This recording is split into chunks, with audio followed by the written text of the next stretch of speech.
இப்ப உங்களுக்கு தெரியும், இந்த எங்களோட அரசியல்வாதிகளை பார்த்தா எல்லாரும் ஆடம்பர வாழ்க்கை, சொகுசு வாழ்க்கை, தங்களுடைய வாழ்க்கைய முன்னேற்றி கொண்டுதான் இருந்தவர்கள். ஆனால் எங்கட இந்த தேசிய மக்கள் சக்தி அரசாங்கத்தில் அப்படி இல்லை. அதாவது மக்களுக்காகவே, ஒரு மக்களுக்காக வாழ்கின்ற ஒரு மக்கள் தலைவர் இந்த ஜனாதிபதி அவர்கள். அவர்களை தெரிவு செய்தது மக்களாகிய நீங்களும் நாங்களும் தான். அந்த வகையில் இனிவரும் காலங்களிலே, அதாவது அனைவருக்கும் சமமான உரிமைகள், சமத்துவம் எல்லாம் வழங்கப்படும் என்பதிலே எந்தவித ஐயமும் இல்லை. அடுத்ததாக இப்ப நாங்கள் இந்த அவருடைய ஆட்சியை நீங்க எடுத்து பாத்தீங்கன்னு சொன்னால், இந்த கிளீன் ஸ்ரீலங்கா என்ற வேலை திட்டம் வந்திருக்கிறது. அந்த கிளீன் ஸ்ரீலங்கா வேலை திட்டம் வேண்டா என்ன நிறைய பேர் கேட்கறது என்னன்னு சொன்னா, இந்த நாட்டை சுத்தப்படுத்துறது உண்டு. அப்படி இல்லை.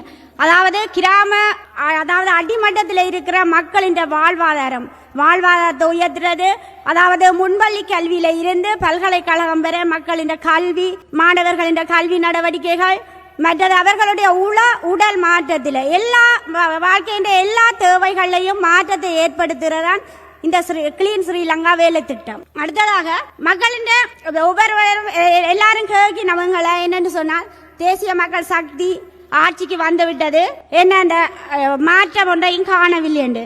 இப்ப மாற்றம் என்றது உடனடியாக மாற்றத்தை ஏற்படுத்த முடியாது. அதாவது படிப்படியாக ஒரு அரசியல் கட்டமைப்பு, நிர்வாக கட்டமைப்பு ஊடாகத்தான் இந்த மாற்றத்தை கொண்டு வர முடியும். ஆனா எங்களோட ஜனாதிபதியும் எங்களோட அரசாங்கமும் அந்த மாற்றத்தை படிப்படியாக கொண்டு வந்து எதிர்காலத்தில் சமத்துவமான ஒரு இலங்கை நாட்டை கட்டி எழுப்புவார்கள் என்பதில் எந்தவித சந்தேகமும் இல்லை. அந்த வகையில் அடுத்ததாக இப்ப நடைபெற்ற ஜனாதிபதி தேர்தல் என்றாலும் சரி, அடுத்ததாக பாராளுமன்ற தேர்தலுக்கு எல்லா தேர்தலிலேயும் எல்லா மக்களும், அதாவது இன மத வேறுபாடு இல்லாமல் நாம் அனைவரும் இலங்கை மக்கள் என்ற அடிப்படையில் தான் இந்த தலைவரை நாங்கள் தெரிவு செய்திருக்கின்றோம். அது மாதிரி இனி வரப்போகின்ற தேர்தல், அதாவது உள்ளூராட்சி சபை தேர்தல், இப்ப ஆசிரியர்களுக்கான EDCS தேர்தல் எல்லாம் நடக்க போது, அந்த தேர்தல்களுக்கும் மக்களாகிய நீங்கள் ஒட்டுமொத்தமாக வாக்களித்து எங்களுடைய தேசிய மக்கள் சக்தியை கட்டி எழுப்புவீர்கள் என்பது எங்களுக்கு தெரிகின்றது. ஏனென்றால் இப்ப இலங்கையில எத்தனையோ 25 மாவட்டங்கள் இருக்குது, கிராமங்கள் இருக்குது. ஆனால் எங்களோட ஜனாதிபதி எடுத்த நான் ஒவ்வொரு மீட்டிங்குக்கு போய்களையும் அவர் அந்த எந்த ஒரு தேவையை எல்லா மக்களுக்கும் ஒதுக்குகிறார் என்று சொன்னாலும் அந்த தமிழ் மக்களை அவர் அதிகமாக நேசிக்கிறார். அதுல யாழ்ப்பாண மக்களை அதிகமாக நேசிக்கின்ற ஒரு மனிதர். இப்ப இந்த வல்வை மண்ணிலே முதலாக இந்த ஜனாதிபதி வாரார் என்றால் அவர் இந்த தமிழ் மக்களை அதிகமாக நேசிக்கின்றார் என்றுதான் உங்கள் எல்லாருக்கும் தெரியும்.